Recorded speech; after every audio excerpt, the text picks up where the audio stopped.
Masana Tazaki Upal ani Yantalambadagi Mamitagi Mapita and Kapagi video na social media the viral Oikrabi Matung, Manipur Lengana Chief Minister gi Green Manipur Mission gi brand ambassador Oina Hawk Krabi Elangbam Girl-Valentina Tungi Punchida forest official Ama Oiduna Manipur Green State Oheningli. Hiramasigi Matang the Impact News ki reporter RC Mangang Samasung video journalist Sapam Henry Dagi Paudamama.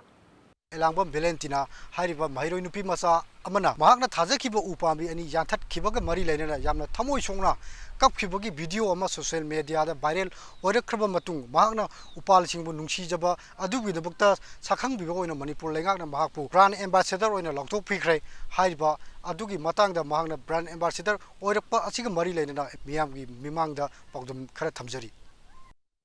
Chahi tara khaktangai ribi Elangbam Girl-Valentina Kakching district ke manung chanba Hianglam makha laikai dagi Elangbam Prem Kumar amasung Elangbam Ongbi Shaya ani ki macha ahum gi manungda khwaidagi ahalni mahakna taibang mirol tarak patagi hauna upal wapal amasung sanga shingbu nungshina loina bagi hainabi leraki mahaki matau asida mahakna class 1 tamlingai matamda apokpa mapana gulmohor panbi ani thahanki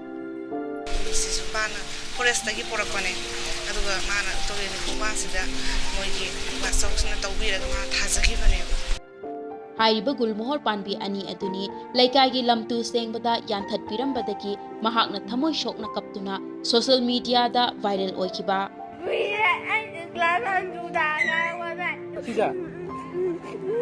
Sija oh sija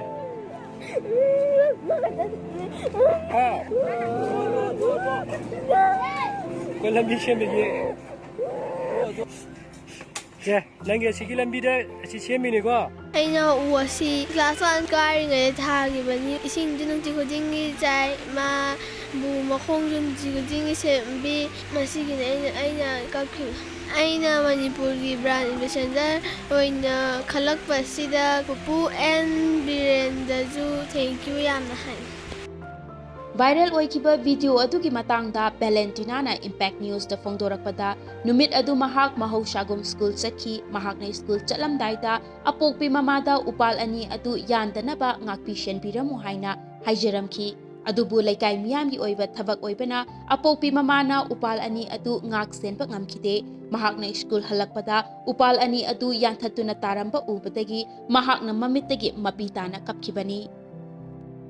sida mana se school jalam dai mama u yala lang hairame leka yoina torokonina madugi kai no aina restaurant bangam dabanina moze ka khre adigi di mana school gi bench gi dharapaga laurame mana ai kana yale na man kanna lauramaga ma se kappaga sangre musda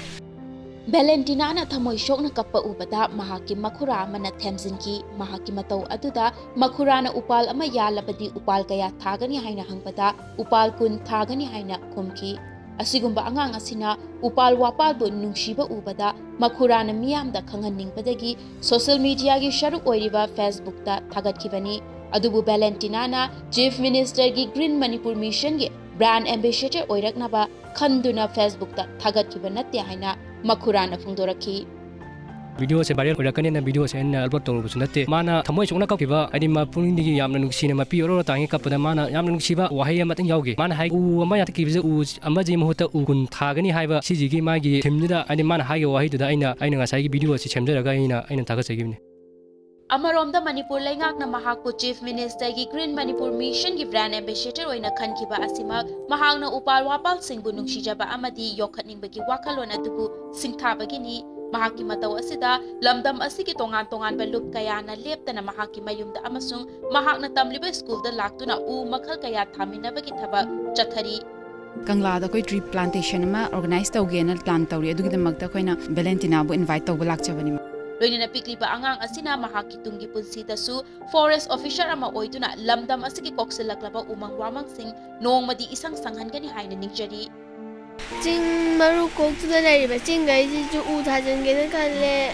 aduga lai akoi ba na lai tha ge na khale aduga aina hayang wa shawra kam forest department ki officer mo ge khale hojik ti mi na u ko sa pa ji yam na lai re adugi aina moi da war na ba u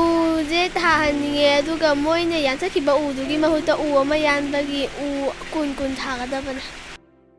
loinana mahaki apokpa apokpi nomagi shura nomlaga imung pujarabasu machagi apamba ningba thungnaba honagani haibagi thajabaga loinana leihori mai wakhanda lai mangse forest officer ama oigi habi wakhal angangsda lai aina mama mo isagi mapaga ko magi pami balance nami makai di ai honarage na ai